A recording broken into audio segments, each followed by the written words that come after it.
They called it a showpiece, not a real warfighter. Some in the Pentagon even joked, "It might look fast, but can it survive a sky full of stealth?" It was never invited to NATO drills, never listed in joint exercises, never taken seriously, especially not by the U.S., but over the South China Sea, at 58,000 feet, it appeared on the radar, not American radar, but Chinese. And what happened in the next 7 minutes left analysts stunned and two superpowers suddenly listening. It was first shown at an air show. Clean, angular, shiny. A prototype, maybe. An export model, likely. Nothing to lose sleep over. At least that's what the U.S. thought. Reports came in, sure. A new radar system. A fly-by-wire overhaul. Some claims of electronic warfare upgrades. But behind closed doors, U.S. defense circles weren't concerned. It's flashy, that's all. Not a combat asset, a senior Pentagon advisor told a closed briefing in D.C. Let China worry about it, we won't. So it was shelved, ignored, treated like a sideshow.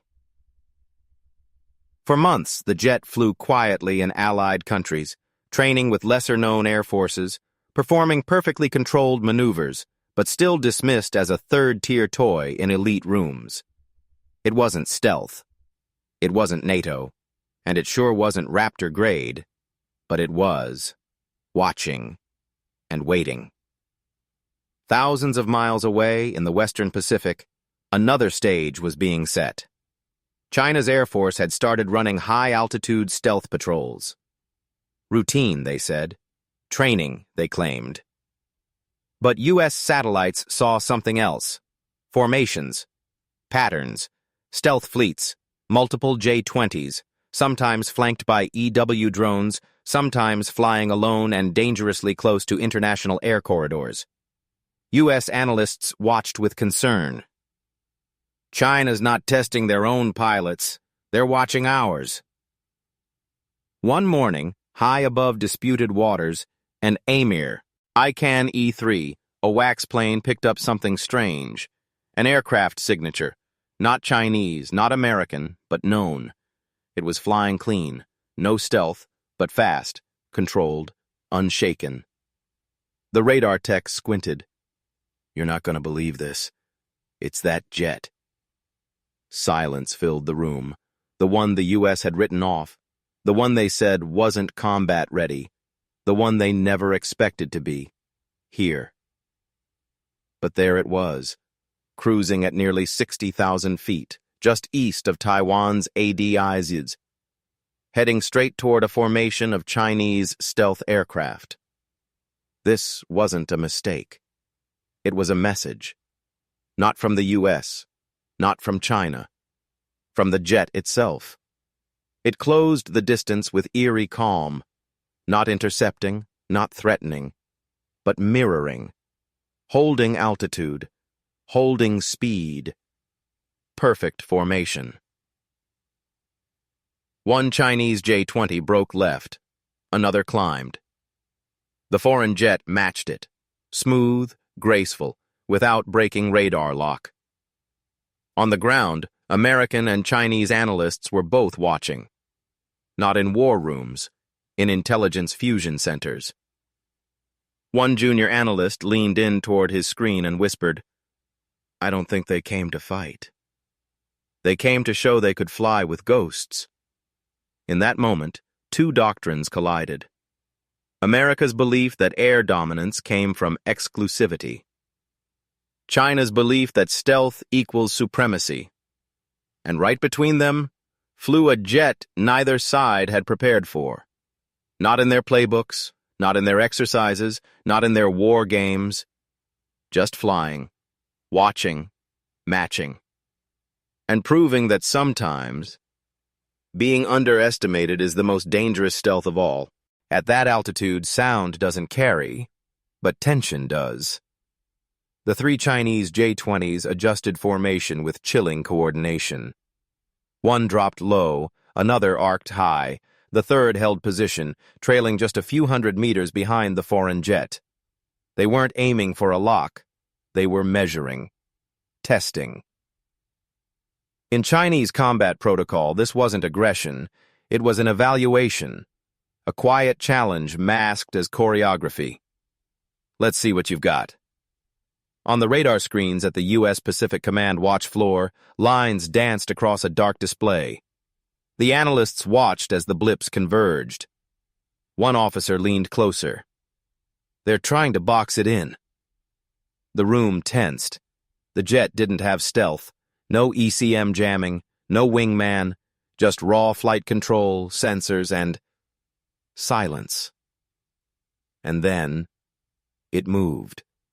But not erratically, not in panic. It climbed, not aggressively, confidently, like it knew how they'd move before they moved. The low-flying J-20 turned hard left to intercept and missed the line. The high flanker tried to shadow roll and found itself overshooting by 200 meters. The lead J-20 turned its nose to re-establish visual and caught nothing but exhaust and afterburner shimmer. "Holy shit," a U.S. analyst whispered under his breath. It just outmaneuvered stealth. The Chinese pilots weren't panicked. They were puzzled. They adjusted, pressed in. And that's when the jet did something no one expected. It slowed down, mid-sky. At 56,000 feet, it cut speed and nose pitched upward at a 35-degree angle, holding position just below the lead J-20's radar cone. That's not standard flight protocol. That's not NATO formation training. That's not even in most engagement manuals. That's showmanship. The kind that says, "I see you, I know where you are, and I'm not afraid of your radar." On the ground in Langley, the feed was rerouted, U.S. Air Force leadership was now watching the replay in near real time. A general leaned forward and said what no one else wanted to admit. "We didn't even think this thing would fly under pressure. Now it's dancing with fifth gens over the world's most contested airspace." Back in the sky, the Chinese formation held its position for a while. Then, one by one, they broke. Not out of retreat, not in defeat, out of respect. They left the airspace slowly, peeling away without further pressure. The foreign jet, still silent, still steady, banked left and resumed a high-speed cruise. No chase, no message, no comms, just a jet flying away, like nothing had happened. But everyone knew something had, because that jet didn't just survive a stealth encounter, it owned it. And while the world debated what they saw, on radar tapes, intelligence reports, and flight analysis, one question echoed louder than any afterburner. Who trained that pilot, and what else can that jet do? Stick with us. The footage spread like wildfire, not on YouTube, not through press conferences, but through encrypted channels. Command rooms, private military briefings, digital war rooms where pilots were quiet and generals leaned on elbows, replaying a flight pattern they couldn't explain. It mirrored the J-20's evasion matrix, one flight analyst noted. Not copied, matched. No Allied jet outside of stealth programs had ever done that before. Not with that level of grace. Not under direct pressure. Not without a second aircraft backing it up. The Pentagon didn't make a public statement. They never do. Not when they're surprised. Instead, they made a phone call, not to NATO, not to China, but to the nation that had fielded the jet. A quiet request. We'd like to see what it can really do, up close. It wasn't a challenge. It wasn't a threat. It was an invitation, cloaked in curiosity and layered in concern. The response came hours later. Simple, professional. Clear airspace. Designate coordinates. We'll bring the jet.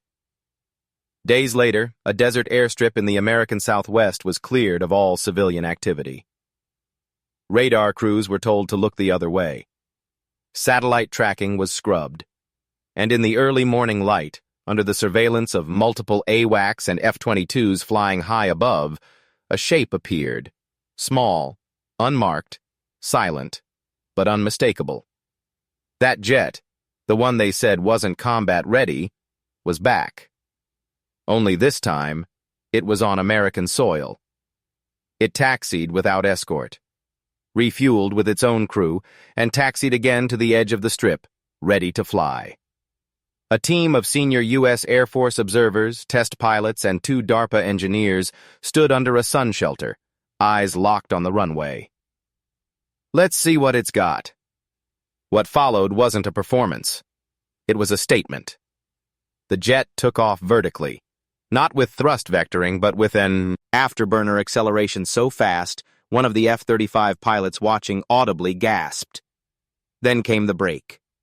A triple roll at low altitude, a combat-level loop with angle holding tighter than most frontline F-16s and electronic countermeasure pulses that disrupted nearby range drones for 3 seconds, not enough to jam, but just enough to show they could. And finally, a simulated strike pass across a mock enemy grid, perfectly aligned, perfectly timed, and clean enough to be labeled precision surgical. It landed quietly, smoke trail fading behind it. The crew didn't step out in celebration. They didn't talk. They just shut the canopy, sealed the comms bay, and waited. One of the American observers, a 2-star general, took off his sunglasses and simply said, "We're gonna have to rewrite some files." That evening, the internal report was marked Top Secret, Special Review. The cover page didn't ask if the jet was combat ready. It asked something more dangerous. What would this jet do if no one was watching? And while the Pentagon debated procurement strategies and silent alliances, a second message arrived.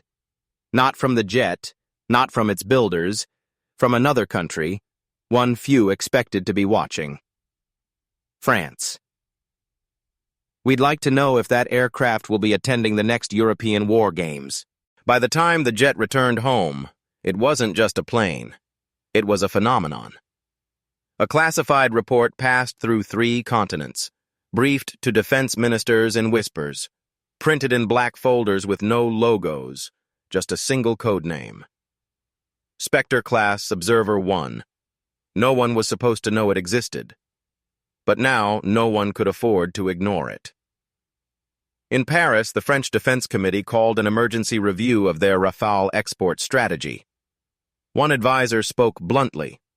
If this thing enters European exercises, we're not just watching a demo, we're watching the shift of loyalty. In Washington, procurement officials debated one question that hadn't been uttered since the Cold War. What if the next big aviation leap doesn't come from us? And in Beijing, a stealth squadron commander was removed from public visibility, quietly reassigned, after his formation failed to contain a jet that wasn't even cloaked. The skies weren't just contested, they were recalibrated. Then came the offer. A private invitation, anonymous but clear in intention. A European country, unnamed publicly, requested a multi-nation limited exercise. One condition: include the Spectre, not for combat, not for analysis, for diplomacy. Because the jet had become something no one predicted.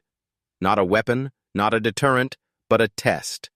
A measuring stick against which every nation would now size up its own legacy, its own tech, its own pride. Back at its home airbase, the Spectre sat still, clean, silent. Unpainted except for a single emblem beneath the cockpit, a mark no one had seen before. A triangle inside a ring. It wasn't a manufacturer logo. It was a signal. A new doctrine. One that didn't belong to East or West, but to whoever dared fly beyond them. The pilot, unnamed and unphotographed, walked along the tarmac as final checks were completed. A junior technician, Anne looked up, hesitating. "Sir, do they know what this jet really is?" The pilot paused, then smiled faintly. "No. That's why they're all watching. They said it wasn't combat ready, but it didn't need to prove itself in war. It just needed to be seen, once, by the right eyes. And now the world is watching. What do you think this jet really represents? A new era of flight? Or something no one can control? Comment below. And subscribe to AS Stories for more hidden conflicts and skies no one's dared tell you about. Until now.